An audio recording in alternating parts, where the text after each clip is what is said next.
Hello class. Today we are going to be talking about concentration. No, we're not talking about mental concentration here. We're talking about how concentrated a solution is. Now you may have some intuitive idea about what that word means, but it does represent the amount of solute per unit of solution. So the more concentrated your solution, the more solute you have per unit of volume. Now, understanding this concept is very important to working with solutions. We are going to be exploring, well, what does it mean if we have, let's say you're a water tester, you're testing Winnipeg's water.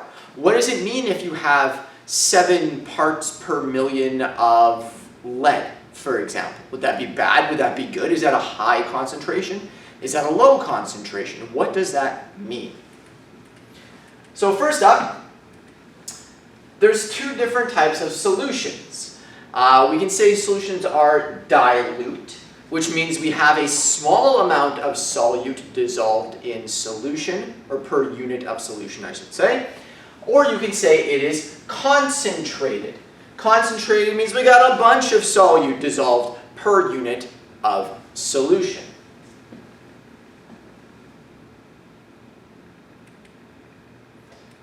Now, there are many ways we represent concentration. We can represent this as the grams of solute per liter of solvent.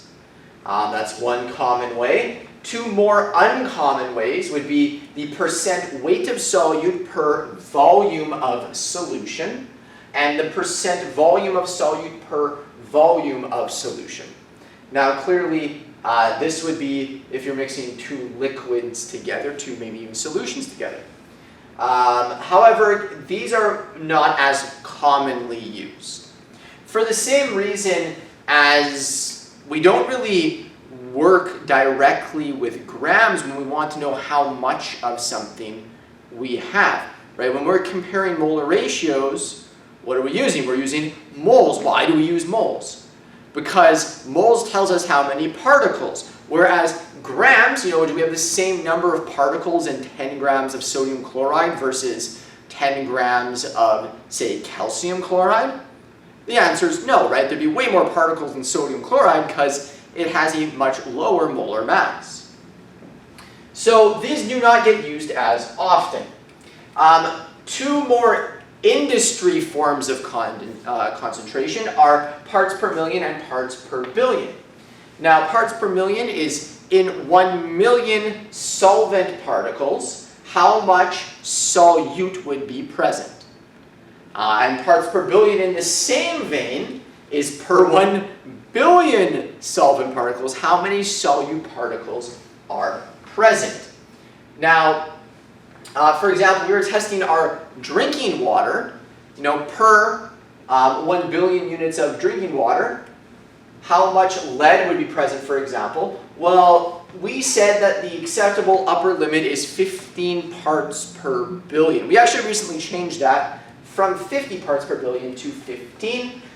Even minuscule levels of lead in our drinking water are detrimental to mental development. It can cause brain damage. Now, rest assured, we actually have some of the cleanest drinking water in the world, as well as some of the cleanest air. That is 2 attributes of Winnipeg that are fantastic.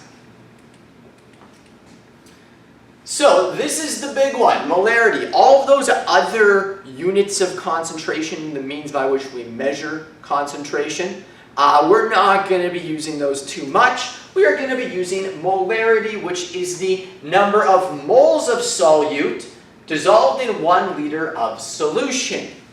Whereas a lot of those other units of concentration, we explored, solute in solvent. This is solute per solution. So we're looking at the volume here of our solution, not of our solvent.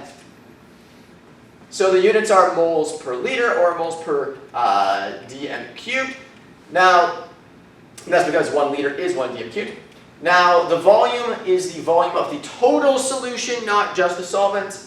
And a 1 molar solution of sodium chloride contains 1 mole of NaCl and per 1 liter of solution.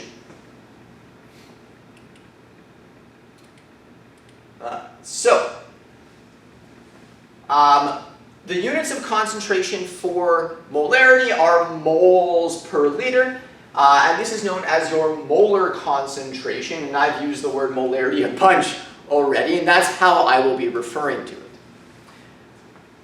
Concentration tells you how many moles of solute are in 1 liter of solution, or mathematically, your concentration is the number of moles of solute over the number of liters of solution. Now this will be really important because if we were working in the lab, I might say to you, hey, prepare for me a 4 molar solution. Right? Here's a scale, here's some solute, here's a big tub of solvent. Prepare that solution for me.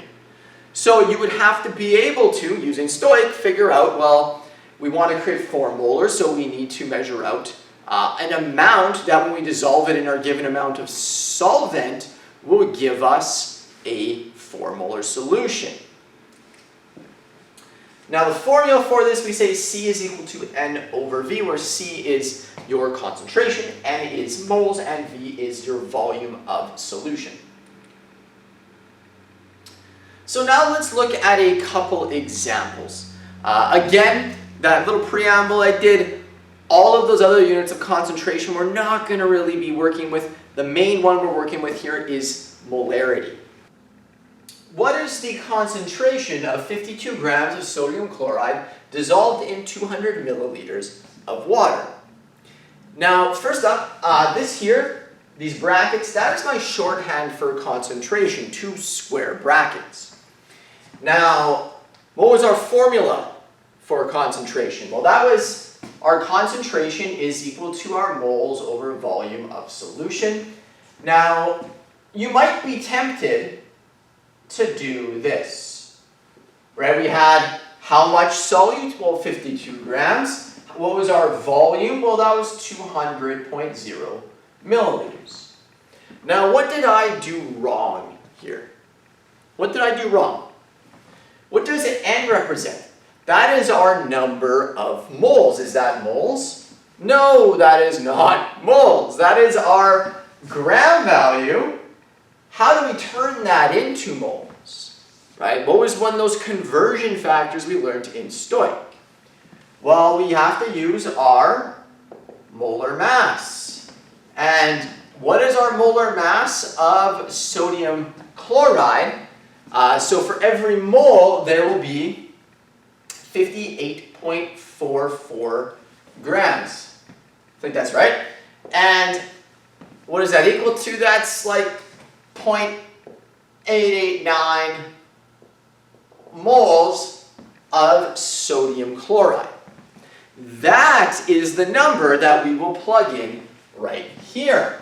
So 0.889 moles of sodium chloride over the 200 mLs gives us, I think that is,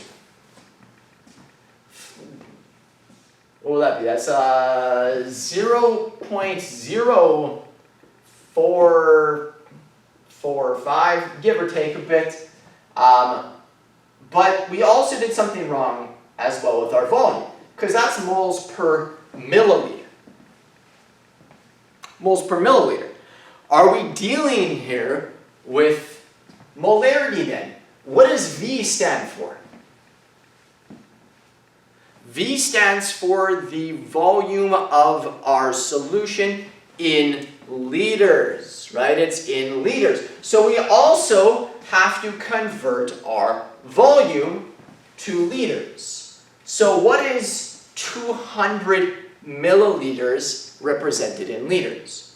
Well, there's 1,000 mils in a liter, so we must divide by 1,000 to give us 0.2 liters. Now this will give us a solution concentration, a molarity of 4.45 molar is your final answer. So be careful of two things. One, were you given moles of solute or were you given grams of solute? Maybe I'll give you some other measure. Maybe I'll give you particles, for example. You have to be able to convert that to moles. Second, is our volume given in liters or is it given in milliliters? If it's given in milliliters, you must convert to liters. Okay, so example number 2. What is the volume of a 0.5 molar solution if it contains 25 grams of calcium hydroxide? Now, instead of being given here the amount of solute and the volume, and asked to find the concentration, we are being given the concentration and the amount of solute and being asked to find the volume. So, in our equation of C is equal to N over V, we will be solving for V, our volume, which will be, again, using just multiply both sides by volume, divide both sides by concentration. It's going to be N over C. Now, what are some things we notice right away? We're given our amount of solute in grams. So what do we need to do then to make this right? We need to convert that into moles. So how do we do that? Well, how many moles are there? How many grams are there per mole of calcium hydroxide? With calcium hydroxide, for every 1 mole, there is 74.11 grams. It's just 74.1 grams. And if we do the math, we find that it's approximately 1/3, 0.337 moles of calcium hydroxide. So if we plug that in, 0.337 moles divided by our concentration of 0.5 molar. Keep in mind, what are the units of concentration? Well, concentration is moles per liter. So what are we really doing here? We are dividing moles by moles per liter. And when you divide by a fraction, really you can multiply by the reciprocal. So this is equal to our moles times liters over moles, and your moles cancels out and you are left with liters.